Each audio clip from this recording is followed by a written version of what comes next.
సంగారెడ్డి జిల్లా జహీరాబాద్లో bar association ఆధ్వర్యంలో న్యాయవాదుల ఆందోళన చేపట్టారు. బార్ అసోసియేషన్ సభ్యుడు తుల్జారాం యాదవ్ను వీఆర్ఓ లక్ష్మీనారాయణ దుష్ప్రచారాలతో బెదిరించారని న్యాయవాదులు ఆరోపించారు.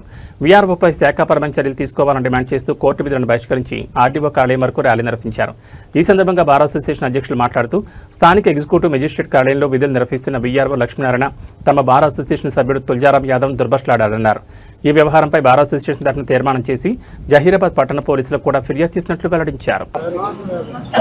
మా Zaheerabad bar association member Tuljaram Yadav last శుక్రవారం స్థానిక ఎగ్జిక్యూటివ్ మేజిస్ట్రేట్ గారి దగ్గరికి వెళ్తే అక్కడ ఉన్న వీఆర్ఓ లక్ష్మీనారాయణ గారు దుర్భాషలాడి అనవసరంగా ఆయనకు హ్యూమిలియేట్ చేసి చంపుతాన్ని బెదిరించి నానా రకాలుగా దుర్భాషలాడినాడు.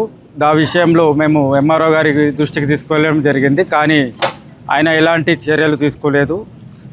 దానికి మా బార్ అసోసియేషన్ తరఫున స్పందించి తీర్మానం పాస్ చేసి మేము నిన్న పోలీస్ వారికి కంప్లైంట్ ఇవ్వడం జరిగింది. అడ్వకేట్ ప్రొటెక్షన్ యాక్ట్ ప్రకారము ఈరోజు ఆర్డీఓ గారి దగ్గర కూడా వచ్చి ఆయనపై చర్యలు తీసుకోవాలని మేము వినతి పత్రం సమర్పించడం జరిగింది.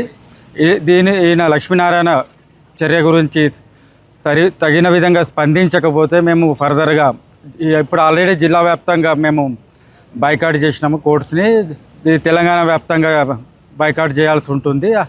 కాబట్టి ఆయన మీద చట్టపరమైన శాఖాపరమైన చర్యలు తీసుకోవాల్సిందిగా మేము కోరుతున్నాం. Bar association Zaheerabad bar association తరఫున ఆవాజ్ దేవ్!